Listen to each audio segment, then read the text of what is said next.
Yeah, I mean, so the first thing is you need to set crystal clear expectations of your clients, what they get, because they can also go to these platforms and just post their job there instead of in front of you and then hire these people directly. So there is no value because these people, freelancers, global talent, are accessible directly.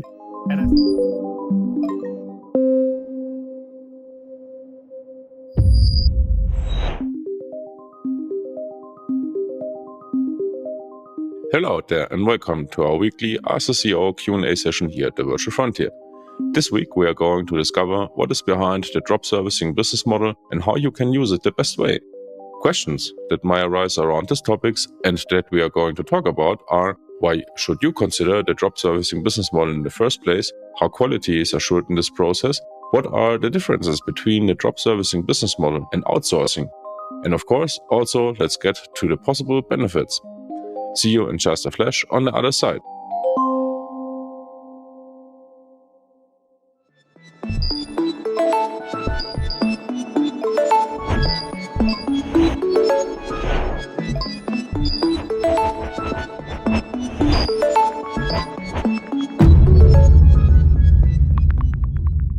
Well, welcome to a new session here at the Virtual Frontier, our Q&A session. Our topic for today is drop servicing business model. Can you explain first for our audience what this topic or this term means on a high level, and then we dive into the specifics? Yeah, I think this is not new. It's just renamed. And I think the old name is body leasing, right? You attract a client, you promise them to do something for them. And without providing any support, any processes, any quality assurance, any strategy, any conception, you just take the order and drop it to another person that should then deliver it, right? It's really, I find it's a dumb business model. And it's just like, either you have pre-vetted talent where you know they deliver, but the drop servicing says, okay, you first win your client and then you go to a freelancer marketplace and you just hire a random freelancer and let them do the work. And there is just hope involved. There is no quality assurance, nothing. So I think this can be, if you have a lot of luck, like if you are really good in playing the lottery, it can be highly profitable, of course. But I think most people will just leave a lot of frustrated clients and a stressed business owner after doing that. So what would be the alternative what would be an alternative approach to just like dropping the service as it is?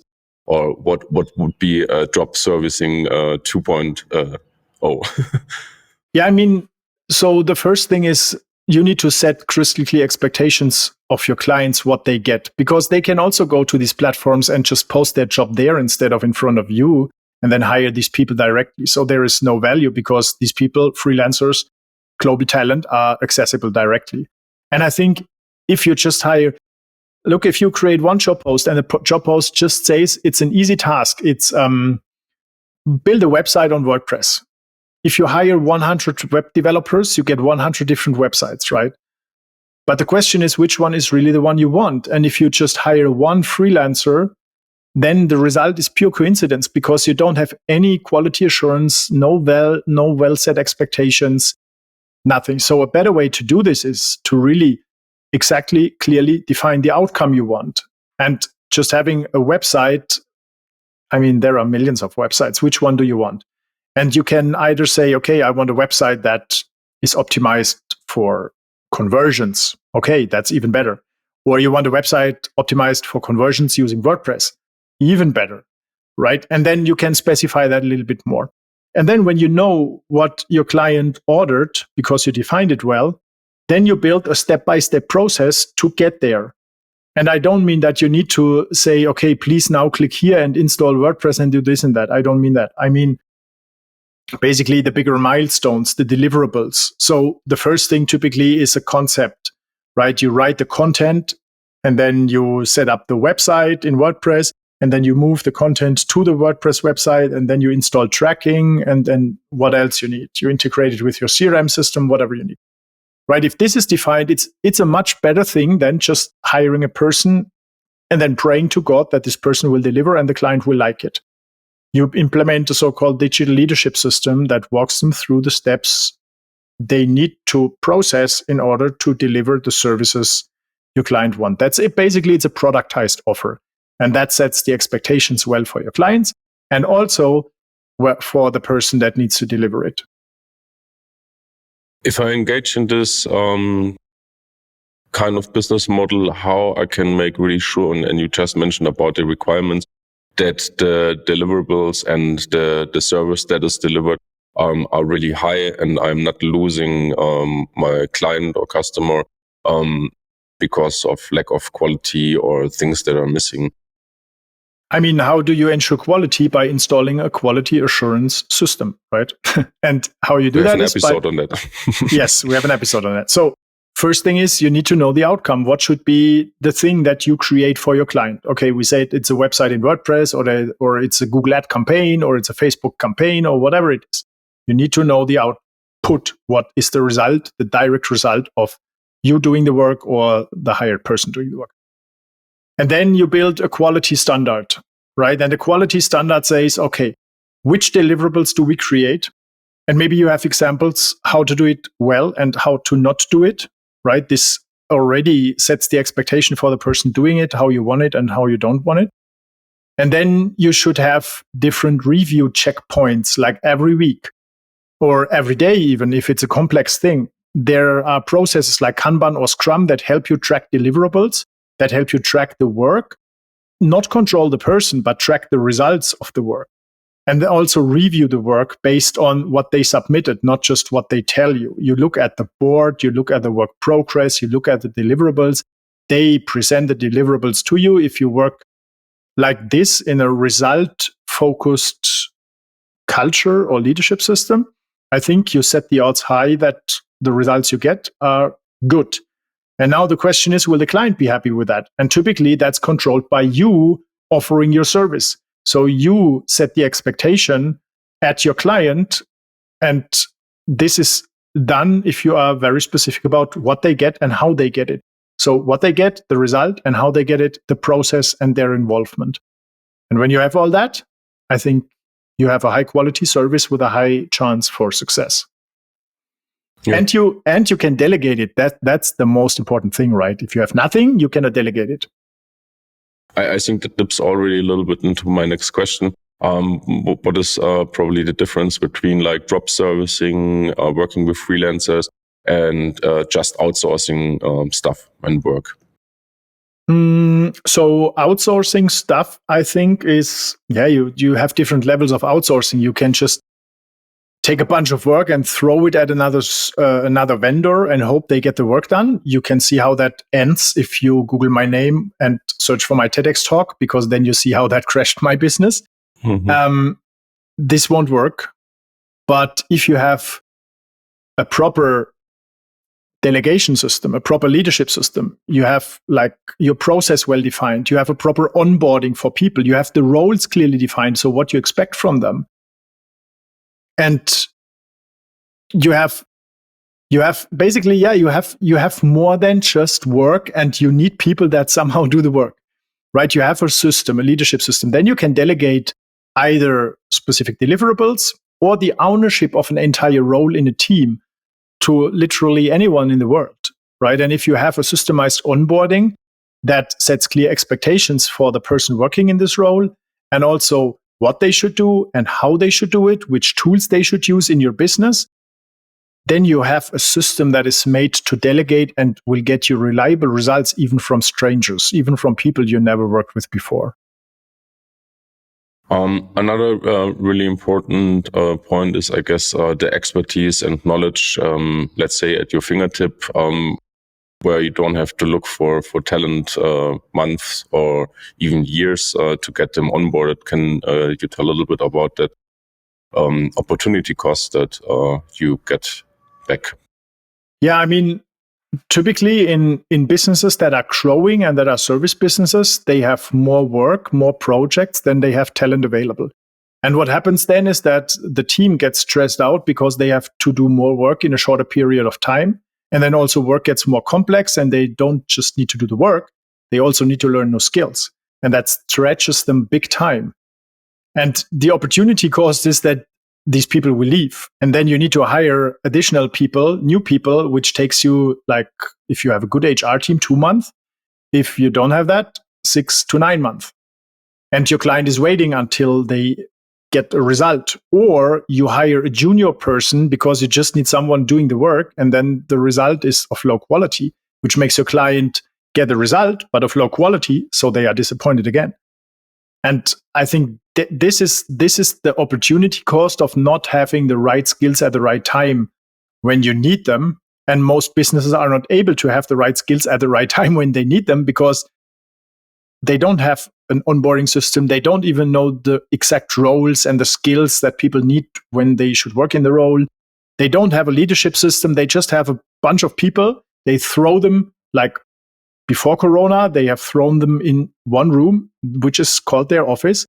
And through constant communication, somehow they got the work done and figured that out. But if you want to hire global people, like on demand, and onboard them fast, you need more structure. You need onboarding structure. You need to have KPIs to measure results and get transparency over progress. You need to have different roles that take full ownership over their roles instead of just people like being in a room trying desperately to get all the work done. So, yeah. And then you can make the entire world your talent pool, which is a big opportunity as everyone is still trying to limit themselves with 100 kilometers around the office by recruiting only locally. Mm. Let's talk about the power of working with freelancers and this service personalization. So where you can like really deliver to your customer a personalized service that is up to date in a really quick time. What have you maybe learned by yourself on that working with freelancers? Just talking about the difference on the speed and time saved and also on the cost side. Yeah, I mean, the best experience was really in the beginning when I had to migrate 8,000 web pages in 4 days, right? Because I failed with my local team, I failed with local agency partners, I failed with offshoring, I failed with nearshoring, and then all of a sudden, a deadline of 3.5 months became a deadline of 4 days. And migrating 8,000 web pages in 4 days is a big challenge, as you can imagine. So, and I was able with a proper automated onboarding flow that contains education, like videos that trains these people, and an assessment that helped me get a team of 23 freelancers in a single day. And they migrated all these pages in 4 days, and that saved my business, like this, what you see in the TEDx talk. And then I did this for other projects, and I did it for complex projects because migrating content is not complex. It's linear. It's like you don't need the team to collaborate a lot together. It's just like take the content from here, put it there, and then assign the task to someone else who reviews that. That's a 4-step process, easy. But when you develop software, you also have a process which is typically Scrum. But it's a lot more complex as there are a lot more components involved. And there is a lot more to do, and especially friction in communication from requirements to code is delivered and shipped and works on the live side. So you need different structures when it comes to complex projects.